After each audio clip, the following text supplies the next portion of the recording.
What is up, and welcome to another edition of the Mile High Hoops podcast. As always, I am your host, Zach Bai, and as always, I appreciate you spending a sliver of your busy day with me here on the podcast, reacting to back-to-back wins. One rather forgettable, one unforgettable, and a little hyperbole there, but the Denver Nuggets went into Boston and had their most signature win of the season, in my very humble opinion, a 102-100 uppercase W over the Boston Celtics, where they lost in Beantown for the first time this year. They now have a 1 to the right of their home record. That little dash, it no longer says 20-0. That is now 20-1. I know this game was a couple days ago, guys, but there's a couple takeaways that I thought were kind of signature that I did not want to breeze by, and I have some leftover thoughts from just stuff over the weekend, and a couple just news and notes things I want to get to as well here. Okay, I thought it was the best win of the year because of who Boston is, because they are currently favored to win the NBA championship, because they hadn't lost at home, because they have an MVP candidate and a true superstar duo. A true starting five that is comparable with Denver. So for all those reasons, I just thought it was massive. And don't forget, this is coming on the heels of the loss in Philadelphia, which, felt like a gut punch that we talked about last week. So it was Friday night. It was national television. In fact, we found out that this was the most watched game on a weekday on ESPN in over 2 years. There was millions of people watching this. I think it peaked at 3 million viewers. Really, really good for an NBA regular season game on a Friday night, right? People are busy on Friday nights. This is not like Sunday afternoon or Sunday early evening. So I thought it was noteworthy. I do think it was an NBA Finals preview. I believe that Boston will find a way to get there. I reserve the right to change my mind. It's mid-late January. Could it be a team like Philly? Absolutely. Could there be a shakeup near the trade deadline? Absolutely. But for right now, if you ask me to pick what two teams I believe are going to be in the NBA Finals, it would be the Boston Celtics and the Denver Nuggets. So it carried a little bit more weight on that front as well. Nikola Jokic was brilliant, 34 points, 12 rebounds, 9 assists. Jokic continues his torrid pace. I know, throughout the season, there's been little, nitpicky things that we've talked about here, but on the whole, Jokic has been absolutely brilliant, particularly going back to that win against Detroit when he took 3 shots, and I know we spent quite a bit of time talking about that, but since then, Jokic, just in general, with that included in the month of January, and we're talking about a proper sample size as we're on the backstretch of January at the time of recording, it's January 23rd. So we're talking 1, 2, 3, 4, 5, 6, 7, 8, 9, 10 games in the month of January.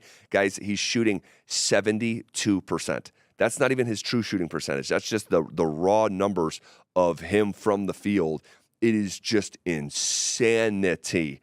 All right, we're talking from the Wizards game on Sunday afternoon going backwards, 15 of 20 from the floor, 14 of 22, 11 of 20, 12 of 13, 11 of 17, 8 of 9, 2 of 3, 13 of 19, 13 of 16, 6 of 7. Guys, his lowest shooting performance this month in 10 games is shooting 55% from the floor against the Philadelphia 76ers. That is stupid. That is efficiency on a level that I have never seen, and I don't think the NBA has ever seen in its history. All right, for a guy who is a non-dunker, right? Don't forget that this isn't Dwight Howard or Shaquille O'Neal. Okay, this is a non-dunking center shooting. And then if you extrapolate it even further, the last 2 games in the month of December was a 9 of 10 performance against Oklahoma City and that perfect triple-double, 11 of 11 from the Grizzlies. So you're talking about shooting basically 75% over a calendar month, which is just absolutely insane, okay? So Jokic continues to just be the absolute best version of himself, but in Boston on Friday night, he had a true wingman.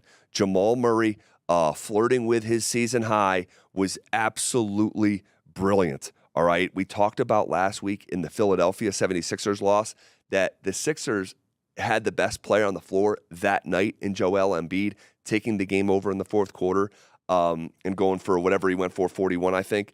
But in such a narrow loss, you look at Jamal Murray, and I think he had 17. It's like, hey, if you're going to be the true Robin, right, that we know you are in the playoffs, need you to step up. And he got outplayed by Tyrese Maxey on that night in Philly. But on Friday night in Boston, Jamal was that dude. That was quote unquote playoff Jamal. I don't like that that label because I would like him to just be Jamal every single night. And the next game against Washington speaks to that kind of helter-skelter. I don't know what I'm always going to get from Jamal Murray, but when the stakes are highest, I have that belief because he has set that standard for himself in those type of games.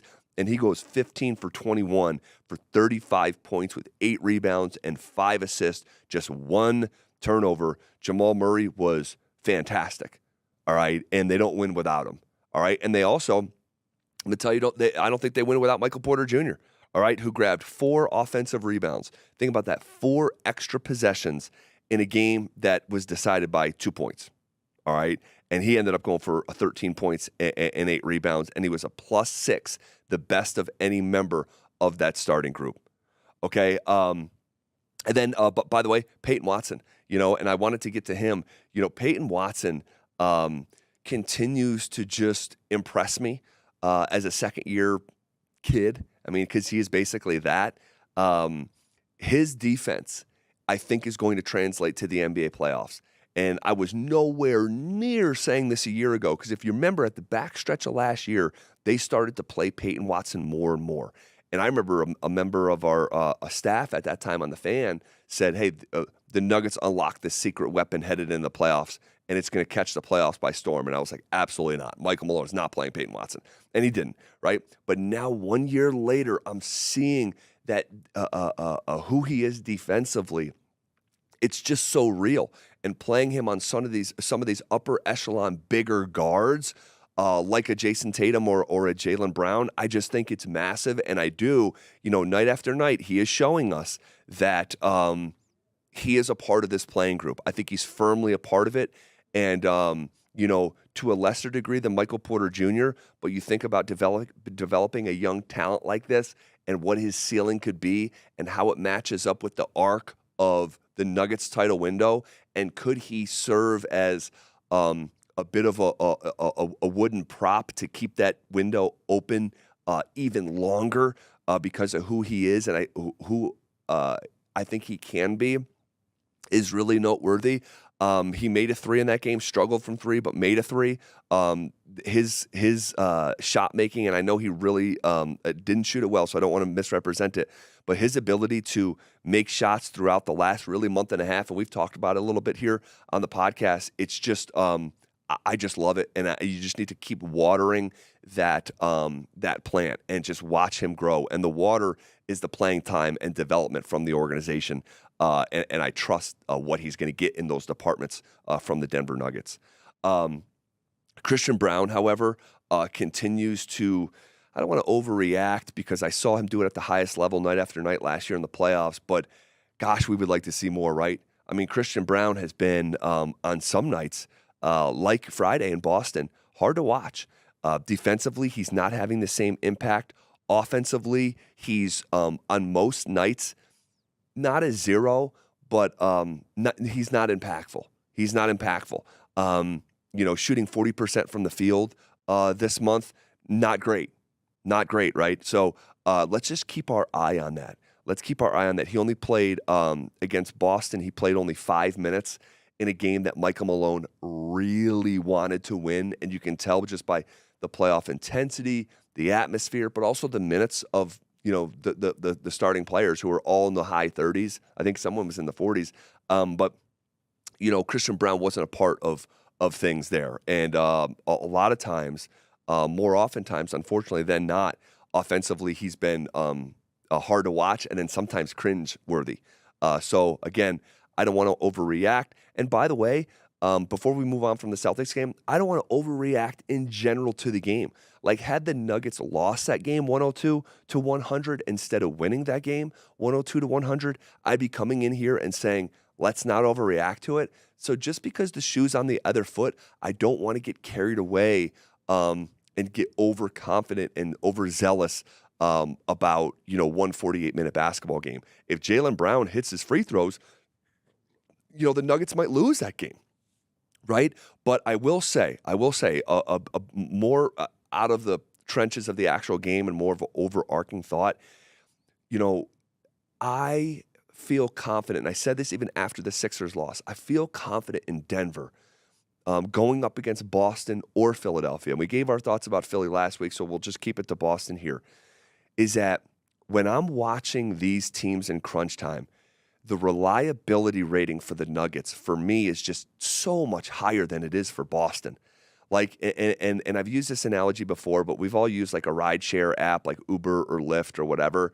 And like, if you get a driver, it says 5 stars and it says top driver, he's on his way, he'll be there in 8 minutes. You feel good that in 8 minutes, that, Maxima is going to be pulling up and you're going to get to where you need to go. But if it said, hey, that reliability rating, 4.2 stars, it just doesn't give you that same sort of comfort that you're going to get to the airport in time. And when I look at the Nuggets, their reliability rating in the clutch, both offensively and defensively, it just gives me comfort over the course of a 7-game series, should these teams play in the NBA Finals, that the Nuggets would be buttoned up in those massively important departments. Boston, all too often in crunch time, in the clutch, they ask guys to just go be great, more of on an individual effort approach. And I just don't believe that the isolation go be great offense is sustainable as these teams would think it is in the playoffs on a possession-by-possession basis, when the intensity and defensive pressure and effort is at a fever pitch more oftentimes than not. And I'm not saying it doesn't work, because I watch Kobe bail out the Lakers time and time again, and Michael before that. But with the Nuggets, they are built so uniquely, and they're so talented, where they do have guys that can go get their own shots, but they can stick, Michael Porter in the corner, KCP in the corner, Aaron Gordon in one of the dunker spots, and run pick and roll and have different options with what I believe is reliable shooting. The best pick and roll 2-man game in the NBA, and that is more sustainable on a possession-by-possession basis than what I see from teams like Boston in the clutch. Couple more thoughts here. I got to the Jamal stuff. I wanted to just, emphasize, the 2-game difference for Jamal. A night over night, Friday to Sunday, 15 of 21 on 70% shooting in a game that matters a whole lot for 35 points. Felt like it mattered a whole lot. The temperature of that game certainly did. But then the next night against the Wizards, he plays even more minutes and goes, 7 of 23 from the floor. All right. That's a 40% swing in field goal percentage game over game. And I do think it speaks to the, like I mentioned before, a bit of a up and down nature with Jamal Murray in the regular season that can, when you have expectations for him to break through that layer of consistency that he's just never been able to do, it can drive you a little bit crazy. Now, no worries, the Nuggets won, and it's not that big of a deal. But that's what separates, the stars, right? And I think Jamal Murray is a playoff star, but in the regular season still leaves that bit to be desired. But here's what's encouraging: like, there's growth for a player who is already a fantastic player, who I know what I'm going to get when the chips are down and those high leverage moments. And the fact that there's still room for him to grow, we talk about this from time to time. Like, a lot of times the history of the NBA will show you that these guys are truly not in their prime until 27 years old, right? That's a common like line of demarcation. Jamal's still 26. He just turned 26 years old in February. So, the fact that there is still room to grow when he already has real pelts on the wall, that's the positive spin on it. That he can still, reach new heights as a professional basketball player. Real quick, Bruce Brown, guys, his name is in trade rumors left and right. Okay, he gets dealt last week from Indiana, signs that lucrative contract, ends up in Toronto. Seeing names, Lakers involved or are going to be involved. New York Knicks could be involved. Philadelphia 76ers could be involved. We're going to continue to watch this, all right? I don't want to do any sort of fear-mongering or but to think that this couldn't come back to have an impact against Denver in the NBA playoffs is probably a little bit naive, right? It's going to be a potential contender. Bruce Brown, we know him well and the things that he brings to the table. And, there's always an extra layer of familiarity when facing a former opponent in such a close period of time. Look at KCP against the Lakers and the impact he was able to have against his former team that he won a title with. I don't have to put my brain in a pretzel to see Bruce Brown making a direct impact on a playoff series against the Denver Nuggets. Obviously, I hope that doesn't happen. Bruce has been one of my favorite Nuggets pro athletes to cover in my 7 years in Denver. And we're just going to continue to follow, the smoke, and ultimately next month's deadline, as we're just a couple weeks away from that NBA trade deadline on February 8th. Okay, next game for the Nuggets is going to be against the Indiana Pacers. That is going to be in a few hours from when we're recording right now, mid-afternoon on a Tuesday.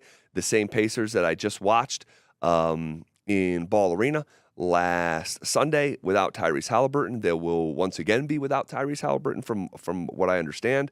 And then they'll turn around and play on Thursday in New York against the Knicks. And love watching Jalen Brunson and some pieces they have in New York, so that should be fun. But later this evening, tonight at Indiana, and whatever happens, guys, against the Indiana Pacers, we'll be back talking about it on Thursday right here on the Mile